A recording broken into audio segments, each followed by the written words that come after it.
Commander Duncan here. We're in the White Tank Mountains in Arizona in the base. David Ham has picked this location for us to talk about the three-wheelers of today, the three-wheelers in the industry. And so we're going to start this whole gig off with David Ham. David Ham, welcome, man. Thanks, man. Thanks for coming out to my world here in Arizona. Obviously, it's a beautiful day. Probably going to get up to mid-80s and a great day to talk about three-wheelers here in Arizona. It's awesome. Yes, it is. So my first question for you is why three-wheelers, brother? You know, I've been riding multiple different types of motorcycles, quads, dune buggies, odysseys, and three-wheelers my whole life, and these three-wheelers make me smile the most. So it's a conversion from a four-wheeler to a three-wheeler. There are a lot of parts on here that are Honda 450 quad parts.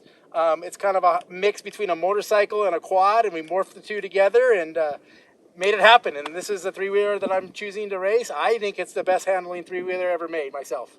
So that question brings up the next question I have is they talk about stability and safety with three-wheelers. The stability for this versus what came out in the 80s with Honda and Yamaha and Kawasaki. What do you think the stability factors are? There isn't a huge difference between the stability. I'm running a real wide rear end on this one. It's just my own personal preference. But stability is about the same, but I can tell you personally, I race quads and dirt bikes. I feel just as comfortable and just as safe on this in any kind of environment as I do on a quad and a dirt bike. It's all what you've been used to, what you've been trained to ride. And as far as the safety person, I can tell you I personally have gotten more hurt on a dirt bike and a quad than I have on three-wheelers. That's pretty funny. But do you think it has anything to do with now you have longer travel, better front suspension, longer travel, better rear suspension than you ever had on a production three-wheeler? Correct. We spent a lot of time R&Ding the suspension on this, and modern suspension is just better than suspension we had 40 years ago. And I think that it's in that capacity, it's definitely a smoother riding machine than any other machine I've ever rode, and therefore that could be a big factor on safety and its stability. So this machine is the machine that you won Vegas to Reno in 2023 on?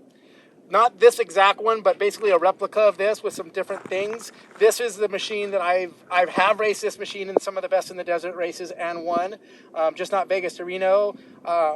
I've raced it in Hare and Hound, I've raced it in motocross, and I just finished winning the Work Series for 2023. I got the championship in that, and this is exactly the setup that I ran all year in Works.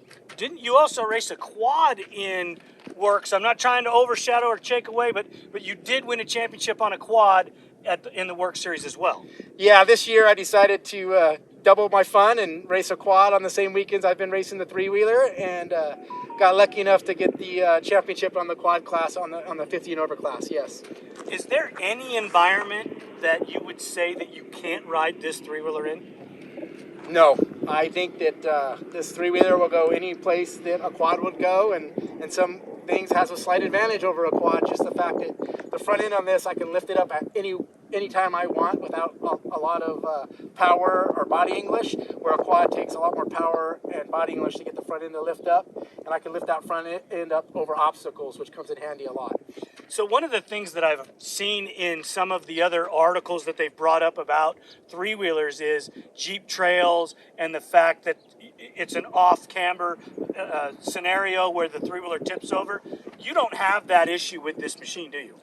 No, not really. That's one of the reasons I chose to widen it up, because a lot of the trails out there today are side-by-side ruts in the trails, and they have a wider footprint than a quad normally does. So I chose to widen this rear end up so it sits down in that same footprint that the side-by-side does, and the front tire kind of rides in that middle line where no tire really runs. And that's probably in like long races like Vegas to Reno, that's our biggest concern, is the front tire running over obstacles that no other tire in the race touches. So we choose to run tire blocks, and that takes care of that issue.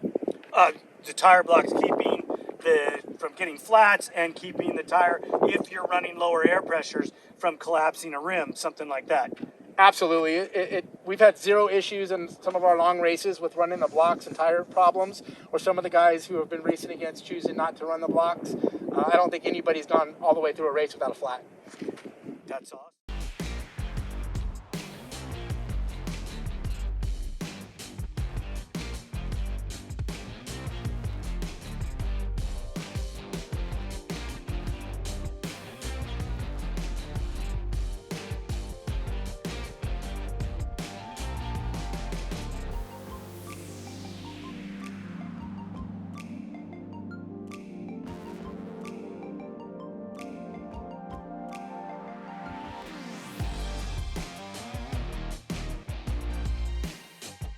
some of the chassis modifications for me? Sure. We're going to talk on this side and then we'll transition. The radiator system that you have, it's a twin system just like you run on a normal three-wheeler. Is that an adaptation from a motorcycle for this machine? Yeah, these are oversized radiators that are made for a dirt bike, Honda dirt bike. And so we just adapted them to this frame, and they work amazing keeping that motor nice and cool in some of the hot desert races that we choose to do. Excellent. How did you guys decide the degree that you would run your steerings at? I know that that's been a question on the production models to change the rake of the front end. How did you guys come up with the degree or the rake that you wanted for this machine? You know, Bill Casey, he owns TPC, and he designed this machine, and he took a lot of research off of the old three-wheelers of the 80s, talked to a lot of the pros back then, got some insight on which direction Honda was going to go with their rakes and stuff moving forward in the late 80s where they stopped making three-wheelers, and he came up with this magical number of degree that I'm not going to talk about, but it's very, very, very close to what the last year production of a 350X was.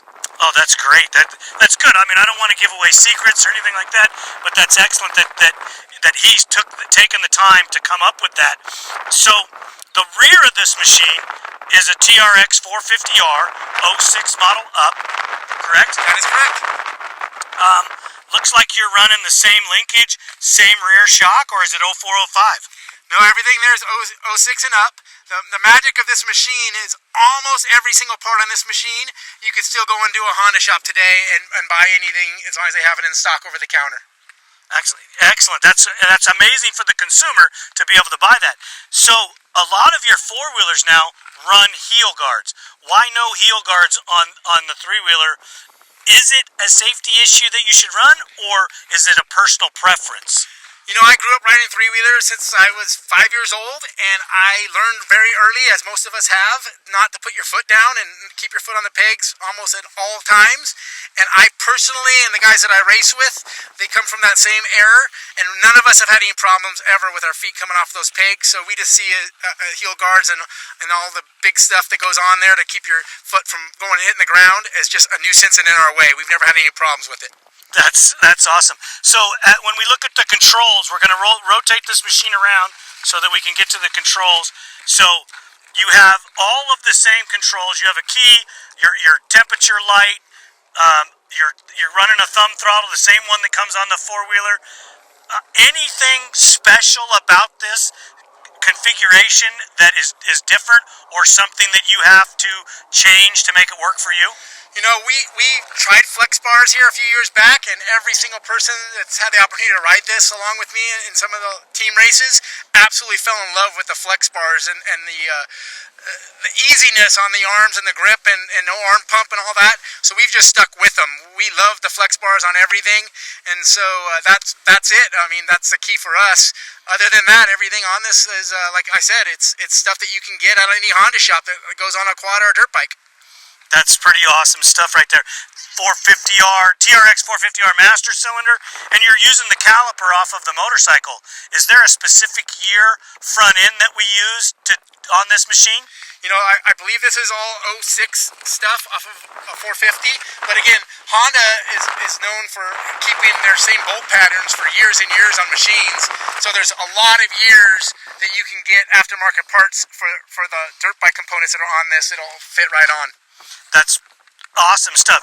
It looks to me like everything is. I love the stand has got a mind of its own, and it's rotating. It's rotating for everybody to see something that it wants you to see, rather than what we're talking about. Everything looks like it comes off of the TRX 450R, other than the front.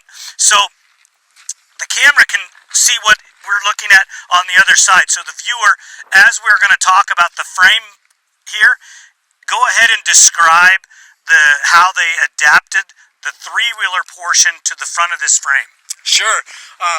Right in the middle of that motor, basically, from the middle on back, everything on that frame is straight off of a quad. The rear end, the swing arm, all that's components, everything there back is quad, and then TPC has configured the whole front end of that frame and built it to be on a three-wheeler. They have chosen to lock in the degree of the forks built into the frame, where some of the other guys have to do that in the triple clamps. And building the whole frame up forward gives us the luxury of building it to be more sturdy and straight up and down the angle that we want it to be. He does build frames custom that have a slight variation in the degree that people might want, whether they're doing it for TT racing, more desert racing, more motocross. There is magic numbers that people like for the degree and angles of the forks. Sounds like he's a pretty smart dude. He took a lot of time and in his words, did it the right way. Well, I'm not arguing at all, because he's doing things that I hadn't thought of. I was thinking that you had to make all of your degree changes in your triple clamps to fine tune it to get exactly what you wanted. But like you just said, he's a smart dude and figured that out ahead of time when he fixtured it. Does you think he has any plans to go with possibly an aluminum steel frame where you would have some gussets or some bungs in the frame where you could build this all out of aluminum and then bolt it too? You know, he's building a new modern version right now, and not to give away too many of the top secrets he's got planned, but there will be a brand new modern dirt bike motor, fuel injected, coming out here in the next 6 months. That's going to be a little bit different than this, and we'll just have to wait and see what he comes up with. Oh, that's pretty awesome stuff. And you chose to go with what length swing arm on your three-wheeler? You know, this one is a +2 from Lone Star. It's actually about 1.5 inches longer than what would be normally on the three-wheeler. And we've played around with different lengths of swing arms, and we love the way this one handles. And everybody that's had a chance to ride it agrees that it feels great. It feels really good. When you say +2 or 1.5 inches longer, are we going off of what an 88 or 86, 87, 85, 86 three-wheeler swing arm length is, or are we going off of the four-wheeler? We're going off of the four-wheeler, so basically it would be a +2 if it was on a quad. Okay. And you like that for the length, giving you stability in the whoops, or to keep the front end down, or what was the main reason to go to the longer swing arm? You know, it's all of the above. It's a seat of the pants feel like I go off of 90% of the time, but it's all of that. The front end stays planted when I want to give it all the power it wants, and just by shifting my weight back just a hair on the seat, by giving it power, the front end becomes real light and I can lift it up whenever I want. It's kind of the best of both worlds. That's excellent. So now just ask him about where you race the three-wheeler, or where you go riding like for fun, and then wrap up. Okay, sure. So we've covered a lot about your machine, but what I haven't asked you a lot about is when you go ride the machine, what terrain are you going? We know that you desert race, but are we taking this machine to the dunes?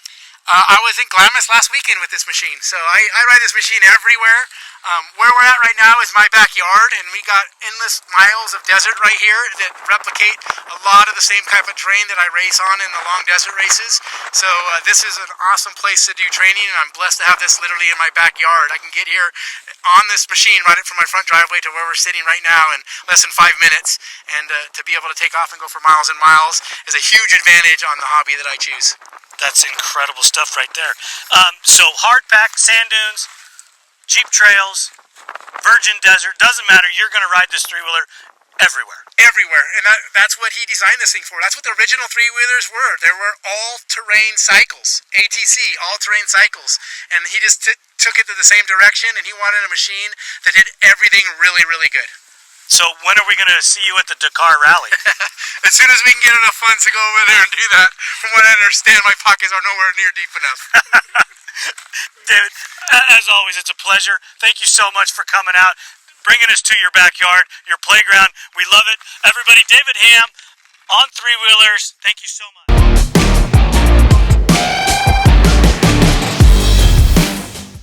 Overall, this machine, the CRF on the TPC, it's a really good machine. It's got great power, handles well. There again, every machine I would make little adjustments for myself. More in just the handling on this machine, a little bit in the controls. It handles really well through the rough. I felt secure in the downhill washes, the turning, is not a short course turn. It's a more of a sweeping turn. So in the S's, it's a little slow. Could be my skill level. Don't punish the machine because I got no skills. Overall, I liked the Goop Tech machine and the TPC machine. They're both excellent machines. If you're going to ride one of these bikes, get in contact with these people because they're going to set you up with the modern day version of these three-wheelers. They're super stable, easy to ride. I haven't ridden a three-wheeler in aggressive terrain like that in 15 years or more, and I felt really comfortable on the two four-strokes, the modern day four-strokes, right away. I feel that making these minor adjustments, we could go on a big, long, full tank ride or longer with either one of those machines.